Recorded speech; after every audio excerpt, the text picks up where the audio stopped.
Hi everyone, so I'm doing another little upgrade on my RF today. What I wanted to show you is those amazing long mixture adjustment screws. So you know those little screws here that you use, that you turn in or out to adjust your air-fuel mixture or amount of air-fuel mixture.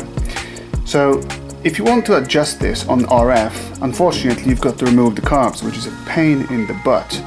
However, if you use this type of screws, and I'm going to show you what they look like actually fully exposed, so that's what they are.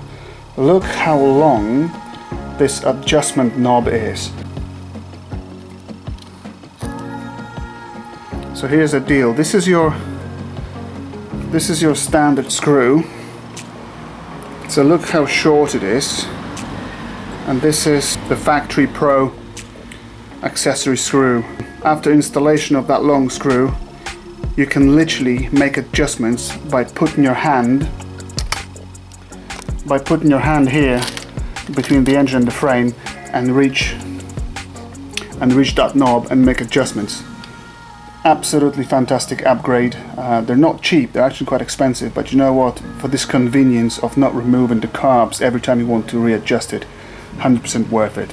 So now I'm going to install all of those, and then we'll have a look at it when it's all installed. So this is before, when the mixture screws, as you can see, are hidden inside those slots, and in a moment we'll have a look at this when they're all installed.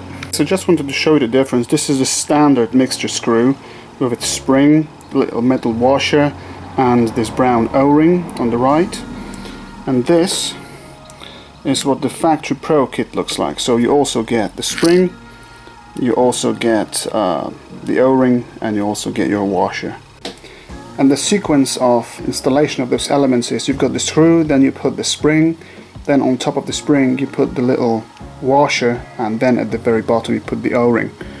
And then it's always a good idea to lube this O-ring with something, just very gently, and then we simply put it in. And it's very cool because you've got two ways of adjusting it. You can use a flat screwdriver because you've got a slot for it here, or you can simply use your fingers to screw it in. So I'm going to go in all the way.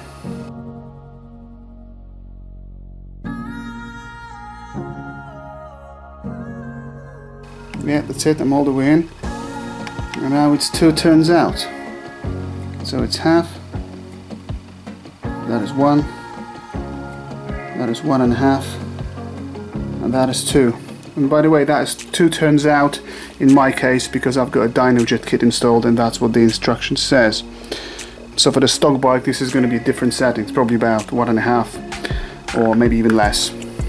A few moments later. Okay folks, so it's all installed, and as you can see, this is the alternators cover, and I can literally put my hand in that space, in that gap between the engine and the frame, and I've got nice beautiful access to all the screws. As you can see, I can just grab them by my fingers, or you can use a short screwdriver and you've got plenty of room for adjustments.